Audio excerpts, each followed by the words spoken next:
कटनी जिले में एक गंभीर विवाद सामने आया जिसमें वर्षों से शासकीय भूमि में काबिज फरियादी अब्दुल सत्तार निवासी सुभाष वार्ड अल्फटगंज ने एसडीएम के आदेश के खिलाफ विरोध जताया और आत्मदाह जैसा कदम उठाने की चेतावनी दी। दरअसल फरियादी अब्दुल सत्तार का कहना है कि वह 74 वर्षों से शासकीय जमीन पर काबिज है, लेकिन एसडीएम ने उनके खिलाफ बेदखली का आदेश जारी किया। सत्तार का आरोप है कि उन्हें किसी प्रकार का नोटिस नहीं दिया और बिना किसी सुनवाई के बेदखली का आदेश किया। उन्होंने मीडिया से कहा कि अगर उन्हें इस जमीन से बेदखल किया गया तो वह आत्मदाह जैसा कदम उठाने को मजबूर हो जाएंगी। फरियादी के वकील ने भी इस पर सवाल उठाते हुए कहा कि पहले न्यायालय ने उनके पक्ष में निर्णय लिया था, लेकिन एसडीएम ने न्यायालय के आदेश की अवहेलना करते हुए बिना किसी सुनवाई की बेदखली का आदेश दिया। वकील ने इसे गलत करार दिया और न्याय की अपील की। जब इस मामले पर एसडीएम से प्रतिक्रिया लेने की कोशिश की गई तो उन्होंने मीडिया के सवालों का उत्तर देने से इनकार करते हुए इसे निराधार बताया। में ज़मीन का प्रकरण सामने आया है जिसमें फरियादी का कहना है कि मैं यहाँ लगभग कई वर्षों से रह रहा हूँ और एसडीएम साहब ने इस पर बेदखली का आदेश जारी किया, जबकि मैं कोर्ट से जीत चुका हूँ और इसी बीच शायद नगर निगम से उसका नामांतरण भी हुआ है। इसमें क्या कहना है आपका? नगर निगम की नामांतरण प्रक्रिया एक अपनी प्रक्रिया है जिसके अंतर्गत किसी भी हितग्राही के द्वारा आवेदन करने पर 1 माह का दावापत्र प्रकाशन के पश्चात उसके नामांतरण को दर्ज किया जाता है। 1 महीने के दावापत्र प्रकाशन का आशय ही केवल ये होता है कि संबंधित प्रॉपर्टीज़ के संबंध में यदि किसी का डिस्प्यूट हो तो वो अपना ऑब्जेक्शन वहाँ पे रेस कर सकता है, दे सकता है नगर निगम में। जहाँ तक इंडिविजुअल केस का मामला है, बहुत ज़्यादा इसकी जानकारी नहीं है, फिर भी यदि आवेदक द्वारा आवेदन किया जाता है तो गुण दोषों के आधार पर कार्रवाई सुनिश्चित की जाएगी। जैसे कि आपके सामने भी ये मामला संज्ञान में आया तो फिर आप आगे क्या कार्रवाई करेंगे? नहीं, वो तो आवेदक के माध्यम से, न्यूज़ चैनल के माध्यम से तो नहीं बताया जा सकता। भाई आवेदक आवेदन करेगा, उसके गुण दोषों का परीक्षण किया जाएगा, वो सही बोल रहा है गलत बोल रहा है, क्योंकि किसी के बोलने से तो बात होगी नहीं। दस्तावेजी साक्ष्य का मूल्यांकन करने के बाद जो नीतिगत निर्णय होगा वो लिया जा सकेगा। देखिए, इसमें ऐसा है कि पहले पूर्व में भी स्थायी निषेधाज्ञा इनके पक्ष में जारी हो चुकी है, जिसमें मध्य प्रदेश शासन और नजूल तहसीलदार पक्षकार थे और उनको निषेधित किया गया था कि आप किसी भी प्रकार की कोई इनको बेदखल ना करें।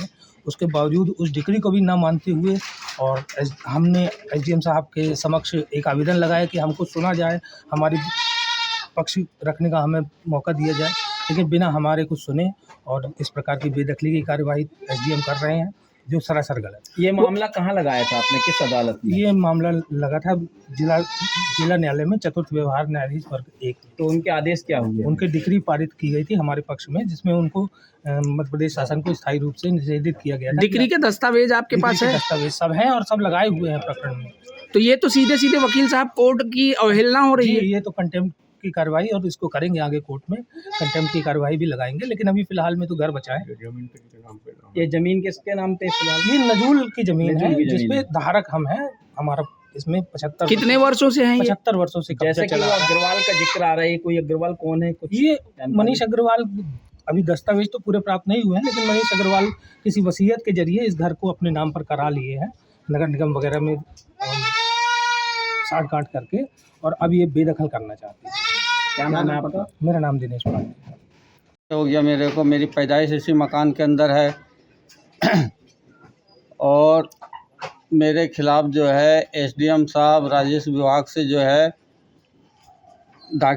खारिज करने का मुकदमा कायम किया गया है, जिसमें आदेश भी एसडीएम साहब ने कर दिया गया है और मेरी कोई सुनवाई नहीं हुई है।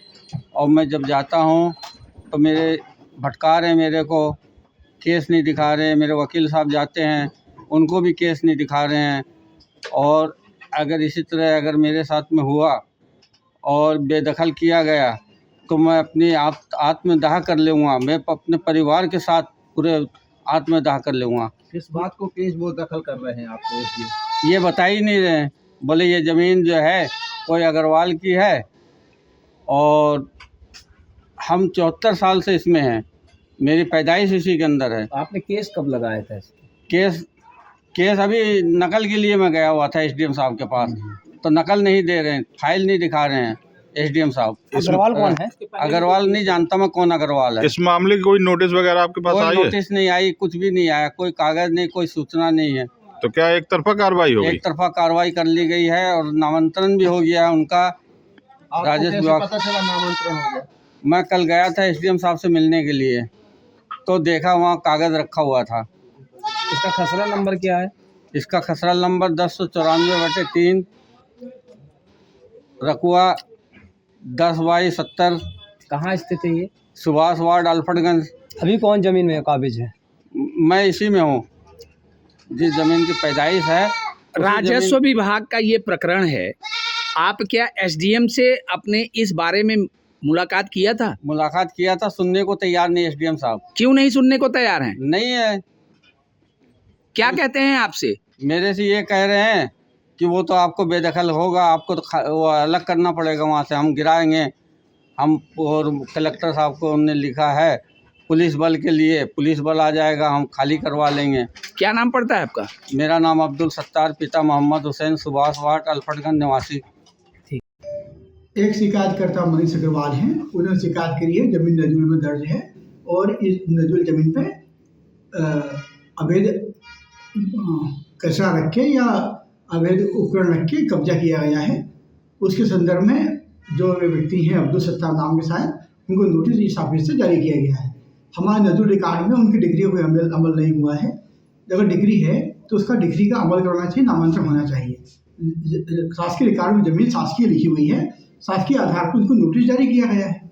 शासकीय आधार पे आपने बोला शासकीय जमीन है, तो मनीष अग्रवाल कहाँ से वहाँ? कोई व्यक्ति शासकीय जमीन को बचाने के लिए सामने आ सकता है, सूचना दे सकता है। वो जमीन मनीष अग्रवाल की थोड़ी हो जाएगी। सूचना तो दे सकता है, लेकिन मनीष अग्रवाल कब्जा नहीं हो सकता है। नहीं, बेदखलीनामा आप किस आधार पे कर रहे हैं? बेदखलीनामा नहीं हुआ है, बेदखली नहीं होती है। नोटिस दिया गया है कि यहाँ से कब्जा हटाए। शासकीय जमीन मनीष अग्रवाल उसमें तो मालिक बता रहा अपने, मनीष अग्रवाल अपने आप को मालिक बता रहा है। आम आदमी, हमारे पास आम आदमी की शिकायतें आती हैं, आम आदमी शिकायतों के आधार में केस दर्ज होता है। 75 वर्षों से वो कब्जाधारी है।